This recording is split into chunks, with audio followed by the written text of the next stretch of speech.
Bismillahirrahmanirrahim. Assalamualaikum warahmatullahi wabarakatuh. Di video kali ini admin kembali berbagi informasi buat rekan-rekan semua terkait dengan P3K.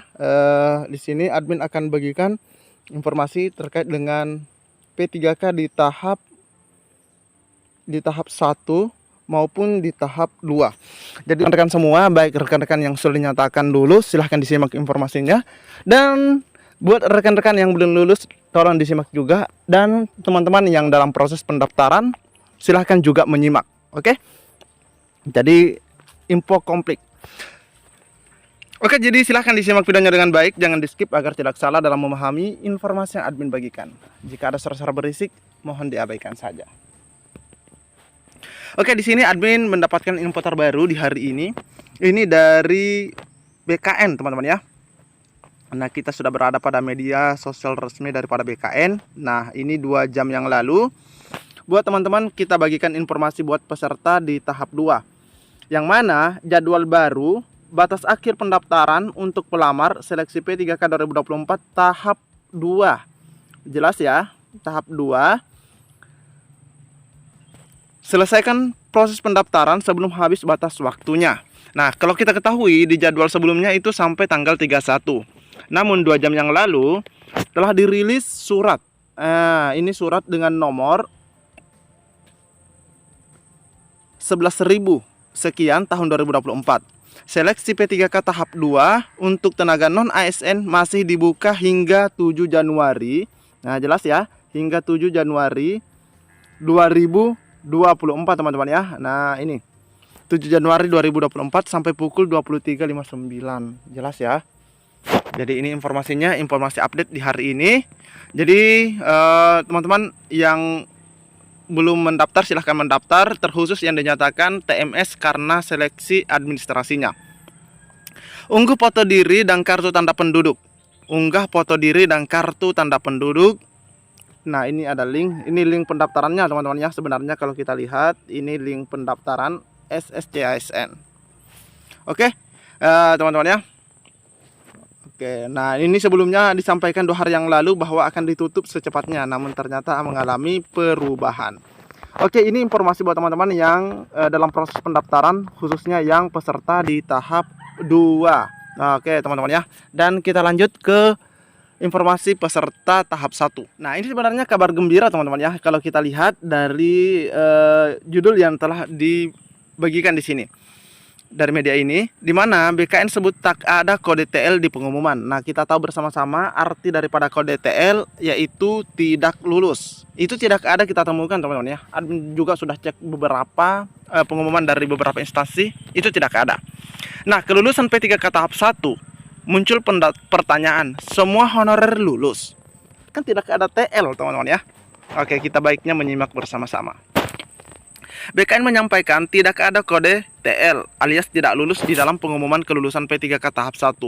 Ini berbeda dengan pengumuman kelulusan P3K 2023 dan 2022-2021 atau sebelumnya lah. Hal tersebut membuat honorer bertanya-tanya. Wajar, mungkin teman-teman yang lagi menonton video ini sekarang. Semua peserta seleksi P3K 2024 tahap 1 lolos. Pelaksana tugas PLT Kepala Biro Humas Hukum dan Kerjasama Bapak Muhammad Ridwan menyampaikan dalam pengumuman kelulusan P3K tahap 1 ada 8 kode yang muncul. Nah, kalau teman-teman telah nonton video admin sebelumnya terkait pengumuman, pasti teman-teman sudah lihat ya. Ada R3, R2, ada diskualifikasi, oke, ada yang mengundurkan dan semacamnya. Oke, salah satu kode huruf L yang artinya peserta lulus menurut Kepmenpan 347.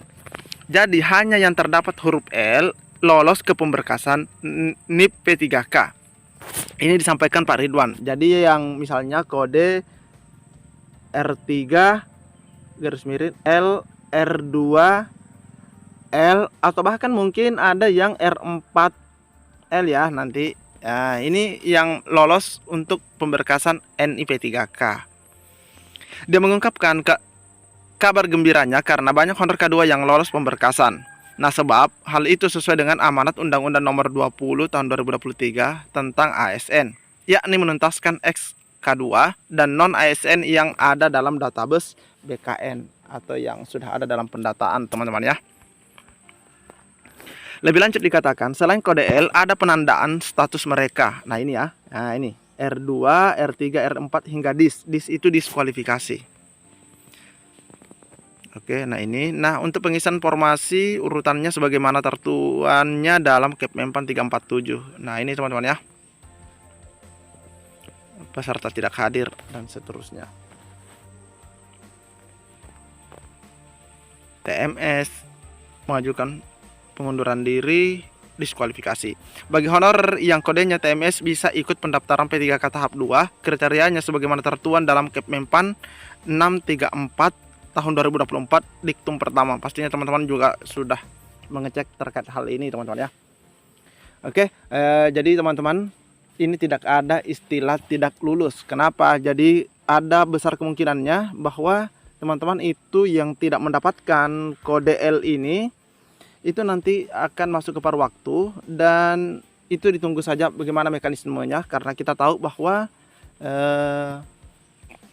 PP manajemen ASN juga belum turun.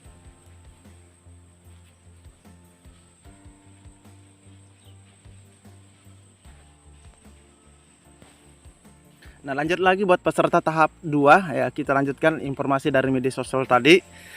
BKN perpanjang pendaftaran untuk tahap 2. Penyebabnya ini, honorer cermati tahapannya. Jadi buat teman-teman yang akan ikut di tahap 2 ya, cermati BKN sebagai ketua panitia atau Panselnas ASN tahun 2024, di mana perpanjangan pendaftaran P3K 2024 tahap 2. Nah ini suratnya sudah kita tadi lihat juga teman-teman ya, nomor suratnya, di mana Biro Humas Hukum dan Kerjasama BKN Bapak Muhammad Ridwan mengungkapkan perpanjangan waktu pendaftaran ini untuk memberikan kesempatan yang lebih luas kepada K2 dan tenaga non ASN sesuai kriteria Kepmenpan 634. Nah ini apa namanya, surat terbarunya teman-teman ya, teman-teman bisa lihat ini 30 Desember dikeluarkan ya, atau di hari ini baru saja teman-teman ya, ini nomornya. Nah ini teman-teman bisa lihat pendaftaran seleksi jadwal lama 17 sampai 31 Desember, jadwal baru 17 November sampai dengan ini 7 Januari. Jadi ini lumayan panjang sekali waktu yang diberikan buat rekan-rekan peserta tahap 2. Jadi perpanjangannya teman-teman ya. Bagi kawan-kawan honor database yang dinyatakan TMS dalam pengumuman kelulusan P3K tahap pertama masih punya kesempatan mendaftar di tahap kedua, karena waktu pendaftarannya sampai 7 Januari 2025. Adapun perubahan jadwal pendaftaran P3K tahap 2 sebagai berikut. Nah ini jadwalnya, apakah ini? Nah ini dirincikan teman-teman ya, seleksi administrasinya ini 16 Desember sampai 3 Februari 2025. Jadi ini masih panjang. Coba kita cek lagi seterusnya. Masa sanggah ini sampai 9 pack jika admin lihat ya. Penarikan data final jadwal barunya itu 1 sampai 7 Maret. Nah ini tetap ya di sini, cuma yang di bagian depan tadi yang kita lihat itu sepertinya mengalami perubahan ya, perpanjangan waktu. Ini pengumuman peserta sama pelaksanaan seleksi kompetensinya tetap April Mei ya, di pertengahan bulan April.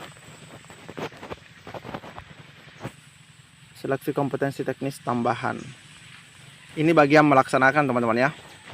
Oke, pengumuman hasil kelulusannya itu nanti di bulan Mei. Pengisian DRH-nya, usul penetapan NIP-nya, nah ini sama teman-teman ya. Oke, jadi terkait perpanjangan ini karena adanya TMS yang di tahap 1, dan kembali sedikit admin kembali jelaskan, yang mengisi DRH di tahap 1 adalah yang peserta berkode L saja. Meskipun tidak ada kode TL, tapi yang berhak untuk lanjut mengisi DRH itu hanya yang berkode L, yang mendapatkan kode L.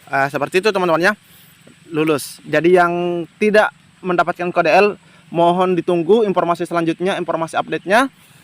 Pantau terus channel ini, admin akan terus update buat rekan-rekan semua. Assalamualaikum warahmatullahi wabarakatuh.